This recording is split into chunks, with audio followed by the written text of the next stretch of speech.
Барлықтарыңызға сәлем. Мен сіздерге бүгін осындай ДНК сақинасын жасауды үйрететін боламын. Ол үшін оған 2 түсті бисер керек болады. Және де міндетті түрде бізге леска керек болады. Мен лесканы қырып қойдым. Бізде бұл 20 сантиметр болды. Енді біз видеода көрсетілгендей лесканы осылай ұстаймыз.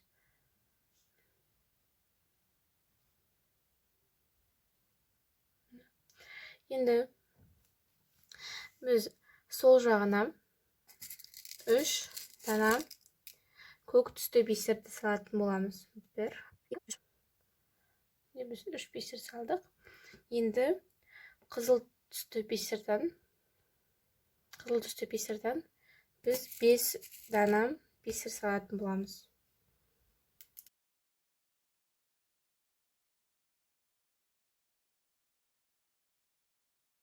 Сол жақтағы лесканың соңын ең шетінде тұрған қызыл түсті бисердің ішіне кіргізетін боламыз. Сонда бізде осындай домалақ әдемі болып шықты.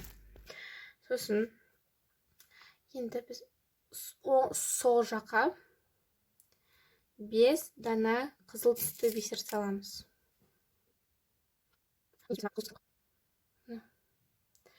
Енді біз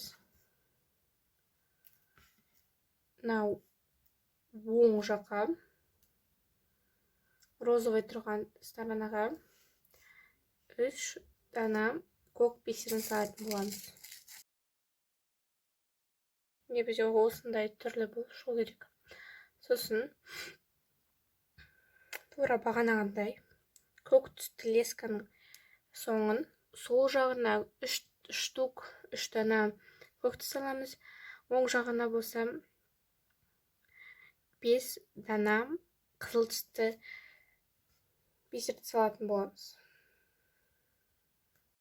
Біз өзіміздің қолымыздың өлшеміне қарай осылай қайталай беретін боламыз. Біздің қолымызға тура тұр. Енді біз мынау ең бірінші салған қызыл түсті бисерға мынау оң жақтағы лесканы кіргіземіз. Сол жақтағы лескаға да тура солай ең бірінші салған бисердің ішіне кіргіземіз. Сонда біздің сақинамыз дайын. Біз енді бұны киіммен 3 рет байлау керекпіз. Біз 3 рет байлағаннан соң біз оны қыру керекпіз. 1 сантиметрдай қалдырамыз. Сосын біз оны зажигалкамен жандырамыз. Шетін кішкене ғана. ДНК түрлі сақина шықты. Сіздерде де шығады деп ойлаймын. Сіздерге менің видеом ұнаса, лайк басып, комментарий жазуды ұмытпаңыздар. Және де менің жаңадан шыққан видеоларымнан қалып қалмас үшін подписаться етіп колокольчикті басыңыздар. Мен сіздермен қоштаспаймын. Келесі кездескенше сау болыңыздар.